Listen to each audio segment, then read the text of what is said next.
Welcome to It's Alive. Today we're talking about Willy's Wonderland. It's birthday time! I enjoy it. Now, I just finished watching this movie as it was on Stan, and so I watched it on my PlayStation. So I'll say, first of all, this movie was very fun, and the gore was surprisingly good.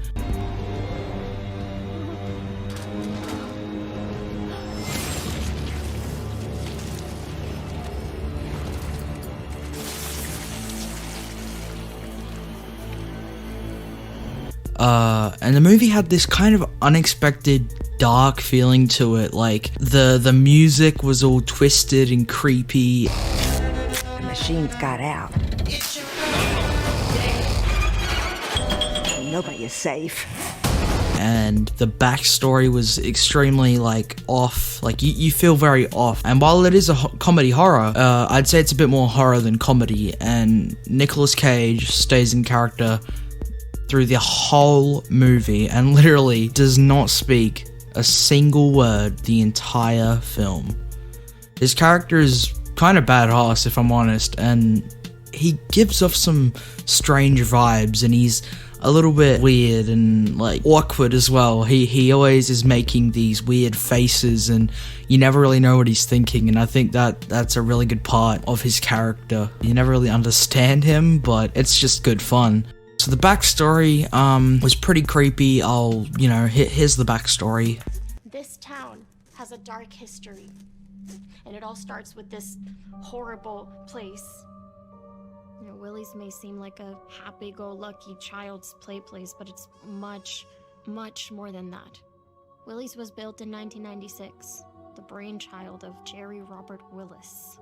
If that name sounds familiar to you, it should. Jerry was one of the last century's most sick and sadistic serial killers. Jerry spent most of the time cultivating similar sickos. These were the most depraved people you could ever imagine. Often, Jerry and his crew would whisk away unsuspecting families to the super happy fun room. Once inside, the families would be treated to a birthday cake and a private show by Willy Weasel. The shows would always end the same way.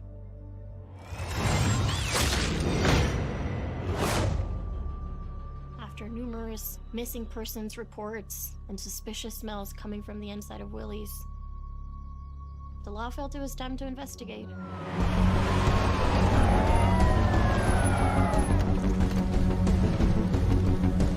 Jerry and his gang refused to be taken alive. After the police finally entered the super happy fun room, they discovered that Jerry and his crew had performed a satanic suicide ritual. Instead of surrendering, the killers decided to take their own lives. Those familiar with satanic rituals speculate that the suicide ritual was some sort of a Katra transfer energy, where the memory and consciousness of the living relocate into non-living entities. In this case, the animatronic robots. And yeah, it's pretty much Five Nights at Freddy's, but without cameras and closing doors and nights and stuff like that. But it's just a fun take on that whole animatronic thing, and in a way, it's kind of similar to the Banana Splits movie. Half Studios presents The Banana Splits, starring Fleagle, Bingo, Drooper, Snort. Yes, the animatronics are clearly people in suits.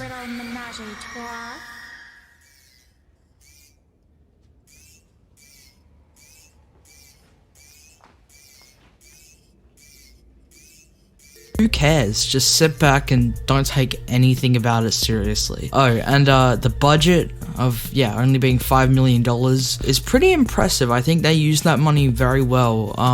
Now I know this movie has some mixed reviews, and I'm not a film critic whatsoever. I just watch movies, enjoy them, give my opinion on them, and that's about it. And if I have problems with movies, I'm gonna state them. So, here's my problems.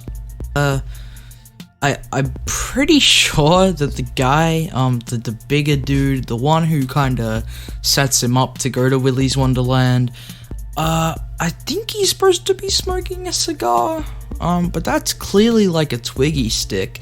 I don't know if you guys know what that is, but, you know, here's an image of them. I'm almost positive that that's what it is. Now, hey, he could just be chewing on one of those. I don't know why. You never see him take a bite out of it. It kind of just sits in his mouth. But, I mean, it's not really that much of a problem. It just kind of bothered me. But it kind of just adds to the ridiculousness of it if you think about it. Like, this dude just has a meat stick in his mouth through a lot of this movie. Well, not a lot of the movie, but the parts that he's in. Now, some of the acting was, you know, it was mostly fine. There was some bad acting. This town has a dark history, and it all starts with this horrible place. And kind of some pretty dumb elements to this movie. Two teenagers, they go in, I don't know their names, I don't know. But yeah. So two teenagers, they go into a room, and I'm pretty sure they know about the animatronics and stuff, but they decide to have sex, in one of the rooms. Don't know why, but, there's this line.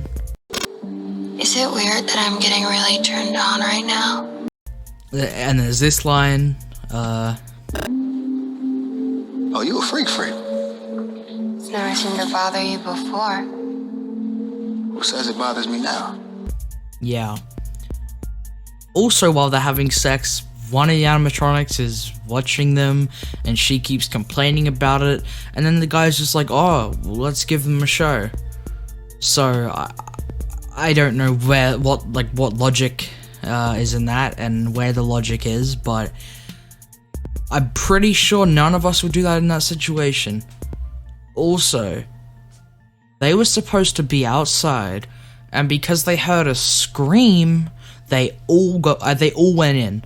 They didn't all have to go in. Two of them could have stayed outside. So, you know, I mean, I guess this movie's not supposed to be that realistic. I mean, it's literally animatronics coming to life, but still. I still think it's kind of weird, not gonna lie. But whatever. It's a fun movie, like I keep saying, and I don't know. I think it's a good watch. If you guys haven't seen it yet, I'd recommend it if you like those kind of ridiculous movies like the Banana Splits movies and, you know, all those more dumb movies. And yeah, like I said, it's a comedy horror and there's a few funny elements to it. There's the one like Spanish, or I don't know what he is, animatronic, and he says like, my balls, and I don't know why I found that funny, but he speaks like Spanish or Italian or something the whole time. Sorry, I don't know those languages, I'm just gonna guess. And yeah, that fight scene was cool, and the ending I quite liked. I think it's cool how you see the whole car explode and just the animatronic goes flying. Both bad guys die after talking about, you know, reopening the place as Texas turf. Yeah, the bad guy who like is like, oh hey, if you clean this, your car will be fine. Like not the one who sends him there, but the one who works there, and he's like, hey, you can work here and stuff like that. His name's Tex, and yeah, they talk about reopening it. Because, spoiler alert, Nicolas Cage's character kills all the animatronics. I'm sorry, I don't know his name. I don't even think he has a name, because he literally has not spoken the whole movie, so it wouldn't have even been said. I think it's good fun, you know, just to sit there for about an hour and a half and watch this movie. If you go into it expecting a fun movie, you won't be disappointed. If you go into it expecting a serious Nicolas Cage movie, then I don't know what to tell you. Like, I'm sorry, you probably hate the movie. I quite liked it, and I think you guys may, if you just go in with the right mindset. And yeah, that's my Willy's Wonderland review. So I think overall, I'm gonna give it a 6.5 out of 10. It's a really fun movie and has some really good elements, and every movie has their bad elements, and you know, I probably haven't listed all of them, but honestly, I was kind of more focused on the good stuff about the movie. And yeah, so if you guys enjoyed this video and this maybe encourage you to watch the movie, enjoy, and be on the lookout for some more reviews and videos. And yeah, I'll catch you guys later. Bye.